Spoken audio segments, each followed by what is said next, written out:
Hey, look at this sunshine, man. Baby blue sky, not a cloud in it. Let's get it going, shall we? Let's get it going, shall we?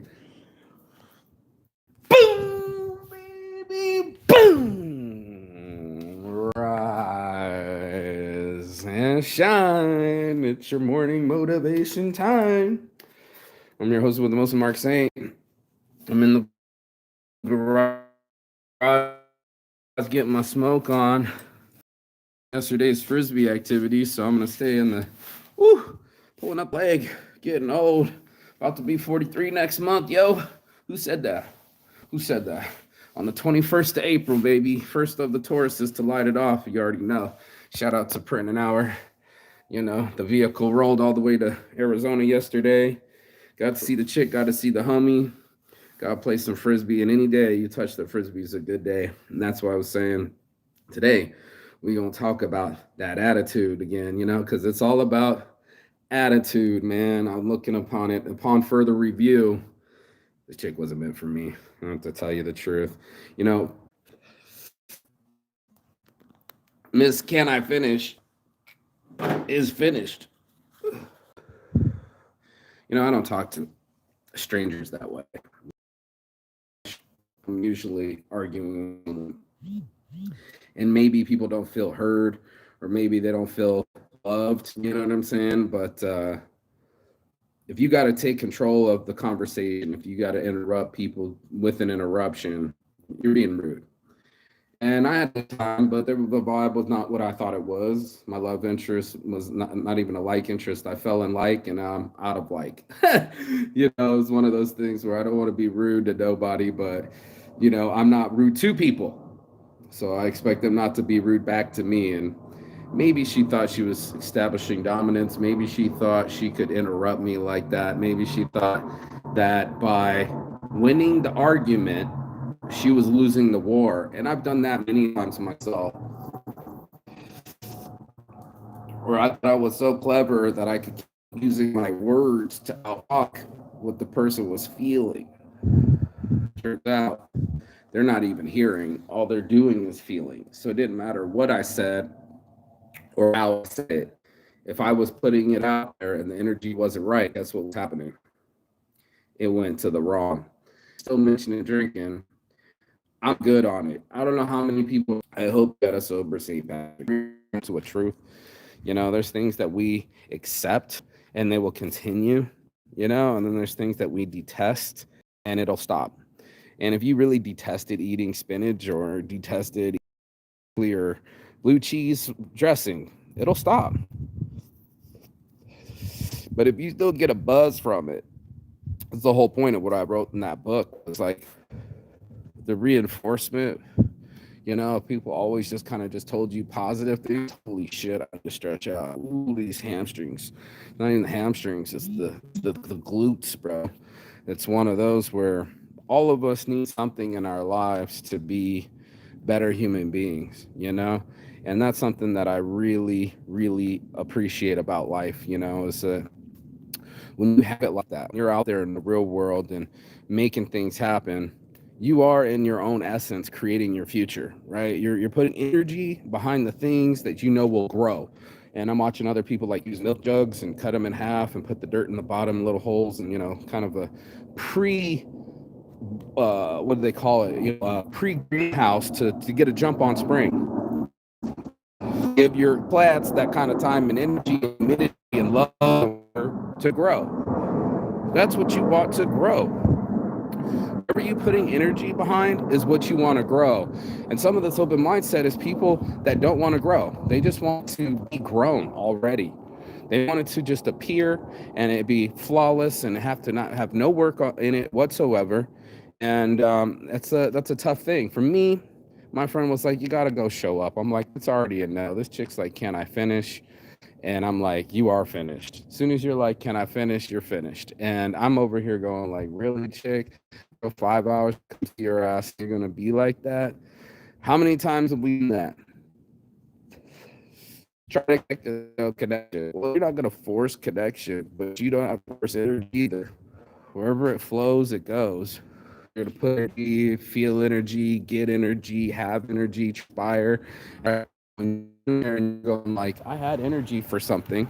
I lost all that energy. I lost everything that I put energy toward. Business. You guys see my half million views. A police harass business owner, but that's what I went through. Going all the way from Brazil to America, Francisco, to be with aggressive and violent, uh, me, I rights as a human being, other human being, you know. I don't know if that gives rights to the life of my child, you know. I didn't have any rights to keep the life of my child. I didn't even have rights to protect my child. It was just really weird for me to put energy into a thing and lose a baby, lose a business, you know, losing my motherfucking mind trying to process life in general. So, you know, for me, I've been seeing things as growth instead of loss.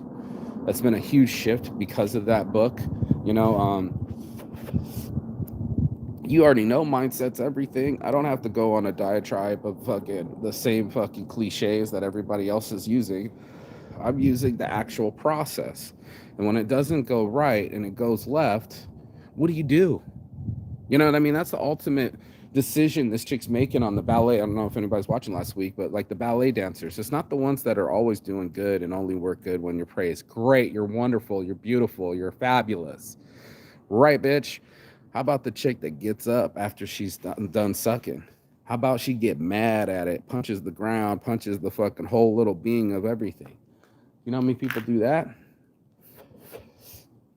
Just keeping it real. How many people get up after a down? Because life is gonna punch you. What I notice is there's a lot of people that just expect the punches to be the count. You know, there's like a punch count, you know, CompuBox numbers, like how many headshots, how many fucking kicks, how many takedowns, all of that stuff. Then that's what ends up happening. And I don't know what else goes on, but that's what I'm getting. So in my world, it's my world, you know, I have to develop this thing up here. I got to be able to make it move in directions where I think the energy will come back to me. And that's all we're calculating. You're just like a gambler. Everybody's gambling on what numbers to hit. Should I split? How much is the dealer showing? And there's that unpredictability. That's the other card. That's your future. And to flip it over and to see if you're a hit or a bust, gambling, right? That's what we do. We be gambling all the fucking time with our lives, the way that we do it all the time. It's one of those things where I'm gambler. I'm addicted to gambling. And let me tell you, the world, your boy Marquis Saint's addiction, right? It's got to be on the back of the shirt, right? There's a Anarchy A back there somewhere. Somewhere here, right? Hopefully you saw it. I gamble on me. I bet on me, bro. I got a shirt that says I bet on me, but I bet on me.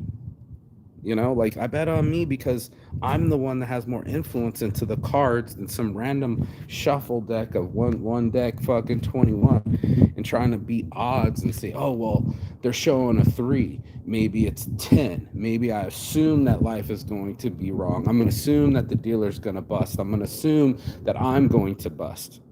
You feel me on that? Gambling in life? It's real talk, bro. We be gambling our lives and we be like, why is this way and why is this that way? Well, I'm going to ask you, how did you play? You know, like literally, what did you do differently to get different results? Well, straight up, what did you do? You know what I'm saying? What did you do when you saw tens? Did you split? You know, did you have two girls at the same time and slept with both and not had that car? They were showing threes and two at the time. And when we moved out and grabbed the stuff that was worth shit to get it back. Sounds about right. So, you know, it's one of these things where in my life, I could go traveling to Thailand, leave it in control of the homie, and he gets back on speed, and where people over, gets me evicted, doesn't pay the bills, and my truck got into. And then later, the next time I went to Thailand, was it Thailand? Where did I go when I was I was somewhere and they stole the truck, dude. We had it parked in the parking lot. Had the homie checking it, changing the tire because it was flat. Like we were working on it. Once they said your truck's not there anymore, and I said what? I said yeah, your truck's not there anymore. They straight towed it. They took it and towed it and then impounded it. I actually just got the paperwork from the lawyer finally, but my car was taken away from me. The truck had value, maybe $4,000 to $7,000, gone, just taken away, bro. Like, I don't get it. Like that. When I woke up yesterday morning, I flipped the dude off. I don't flip anybody off, but the tow truck driver's always constantly up in this area, Titan towing. You guys are fucktards. Fuck those people, bro. They're predators. They're stealing people's. And I looked at the car go by. It had a license plate. It had current registration too, but maybe it was parked where it shouldn't have been parked. And next thing you know, you come out and your whole car, your investment, one of the mobile investments that you have, one of the biggest purchases of people's lives, they got all their money and belongings wrapped up in it, and they're taking them. Boom, you're robbed right on the side of the street. Took my car, took the $500 out of my pocket. The cops just still have to fight for my own money back. So even if they lose the case, you know what I got to do? I got to file a fucking something like not an arbitration. I just smoked weed. I got the paperwork right here. You got to file. Actually, you know what? Let me tell the lawyer Saint coming right up. Lawyer Saint coming right up. You'll have to file a civil forfeiture. That's right. I have to go drugs for. No, like they were assuming, and now my charges are high like that, so they're felonies instead of misdemeanors. And now I got to work them down to a misdemeanor. So it's just weird. You know, it's loss. I think it feels worse than all your money being taken so fast from a blackjack game. I'm not sure. You know, for some people, losing their money is like losing an arm. For some other people, it's, you know, chalk it up to the game. You know, can't you see the private jets flying over you? Chalk it up to the game, I guess. You know, I mean, that's what we're doing right now. We're just living our lives day by day, and how much quality we get out of them, and how much wins we get out of them, how much losses we get out of them. When we start living in this black and white theory, when it's almost the reverse. When people are gambling, check this out. They always say people love saying when they've won, right? When they've won some big ass money, right? Hit the jackpot, right? They love saying, bro, I just smashed 20 grand, 50 grand, man. Da, da, da, da, da, right? We lead with the shiny. We just go, oh yeah, man, this is it. This is the fucking thing. What they don't tell you is how they've been sitting there for the past 5 years and probably paid more money into those machines over the whole time period. And that's the tough part about gambling. It's like you see losses and then you win. Lie. Hold tight. Let me work. Oh, by the way, business cards are done. To my girl Audrey Fox. She does. Is there second time ordering? Second time? Yeah. We're gonna go on a walk and I'm gonna deliver these to her, but I'm not gonna give everybody her information. But you can see the photo. Business cards in an hour, baby. Isn't she so cute? Super dope. So that's my girl Audrey Fox, reading tarots, all of that shit. But boom, warrant for your arrest. Literally says that right there. It goes.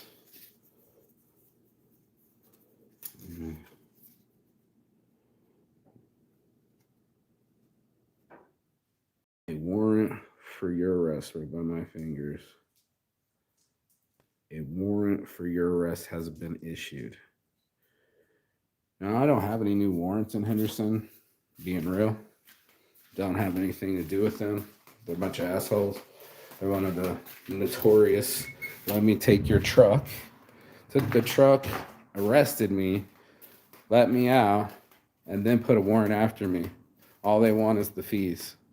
I live in land of the fees, you guys. I keep saying it over and over, but it's land of the fees. All these people are against me. And my goal, if you guys are watching, if anybody's watching, because, you know, nobody really cares, but if anybody wants to see some action, your boy is going to call the warrant. There's a number that says, please call, right? Like I want to call about you arresting me. Call.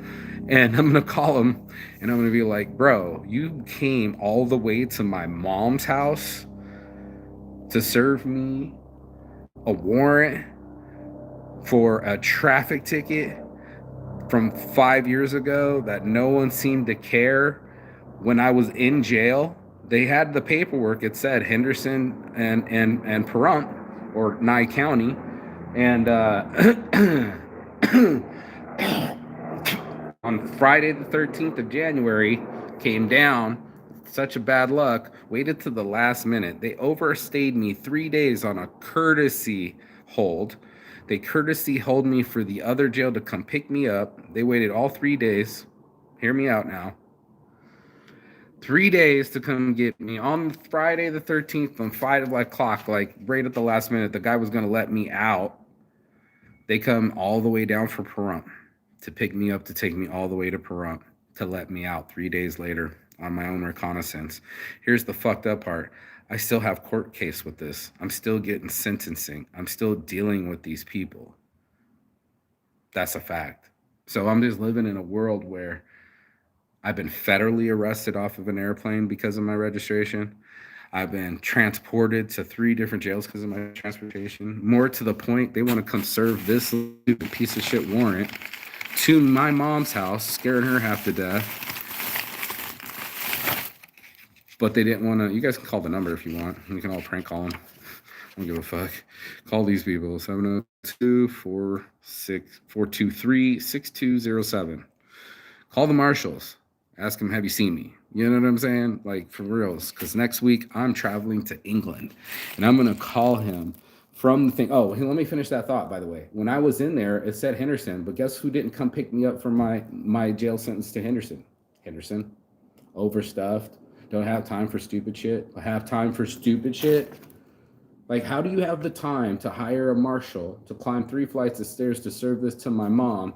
But when I was in jail and they kept telling you guys come get him and you said no, they FI'd me. Do you know what that means? It means field inquiry. That means they just got the address and a phone number and went on it. I don't know if they got the phone number, but they went on it that way. It was just a field inquiry. It wasn't even worth it for them to pick me up, and I'm right down the street in Henderson from the city. They could have easily come and got me. I could have finished my sentence there. What, 2-3 days? Do you know what I mean? Like, so right now, but when I do, I will. Okay. All right. So it's one of those things to do. Somebody's messaging me right now. Videos are fuzzy and I don't know. Anyway, I'm high as a fucking kite, but I wanted to make sure that everybody got this idea right. Hold tight.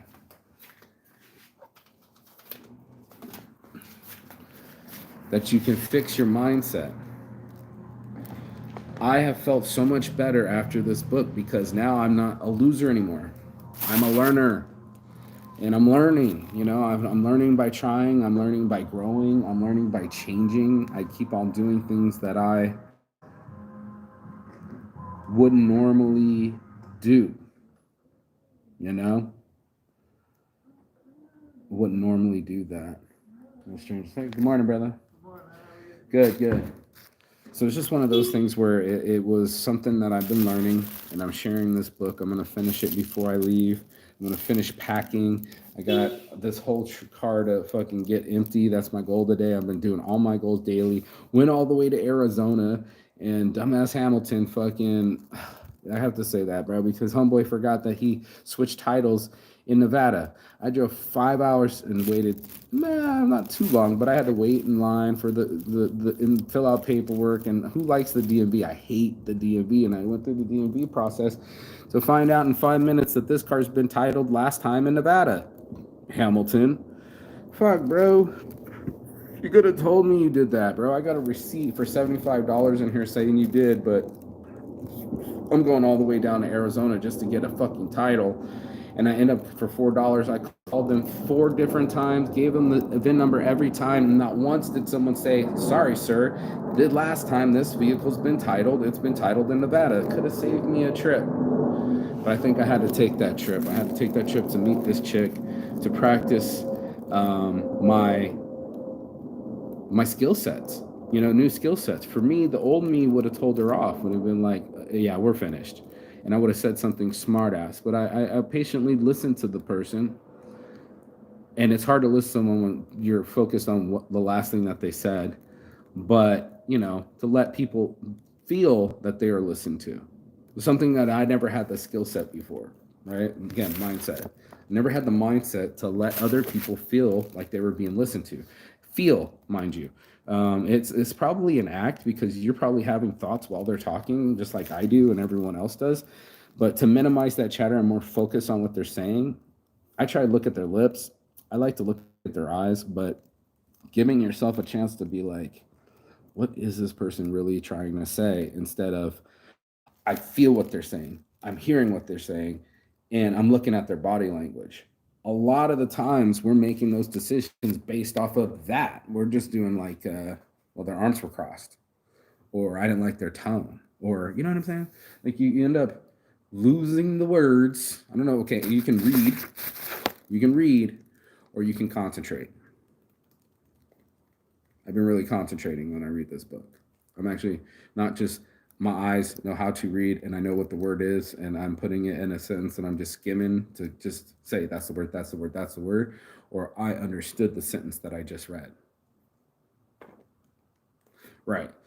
Am I a fucking loser for losing my business and my baby and my relationships? For me, instantly, it's a yes. I've been trained that way. I'm competitive. Anybody that comes around goes, the loss is lost. There's no baby there right now. I'm like, no shit.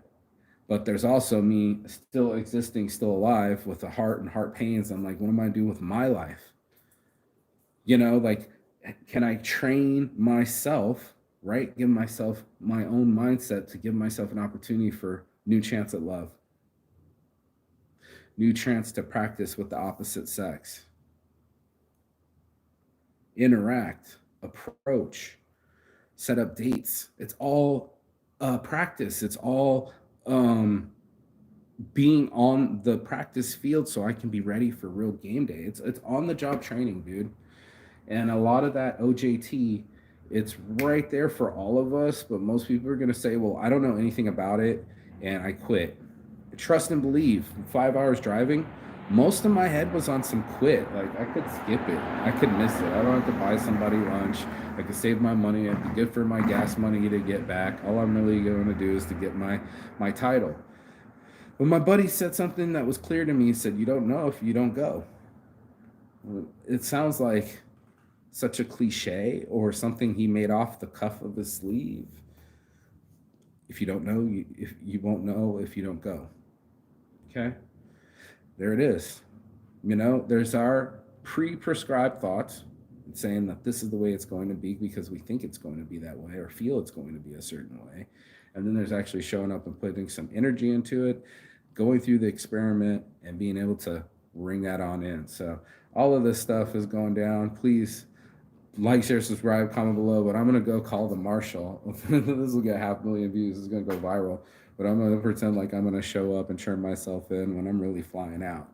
And then kiss my ass. This is my freedom. This is my life and what I've been doing with it. You had a chance to come get me in Henderson, and now you're scared of my mom. I've been fighting all these stupid little traffic ticket fines, fees. I'd much rather spend the money on me and travel. You know what I mean? I even owe people money, so I'd much rather pay people back than to pay the government. If it's up to me, you can take a week of my time. I'm not afraid of jail. We got to do this. Let's go do this. You know what I'm saying? Been doing it. But you had a chance to do it before, and now you're kind of doing some catch up. And the other one already took my time, and I'm still battling them. And the other people didn't even file, and I'm supposed to be a felon. So I've been living this life for a hot minute. I'm going to continue living this life while my heart is beating before it doesn't beat anymore. That's the mindset. That's the effort. Day after day. Put something into it. That's your morning motivation. All my heart from the start. It's your boy Marky Saint. Saint's Addiction. We out here, making this work. So I'm putting in the work. And I want everybody else to get to see life being lived, and hopefully that inspires somebody else to be like, yeah, I need to go travel out of the country before I die. I don't need to just live in one state or just one city. There's more to this world than just me working. There's more to this world than just people existing. I wanted them to thrive while you're alive. Peace and love. I'm gonna go make a shirt. Thrive while you're alive. See you on the other side. Ciao, Chigatan.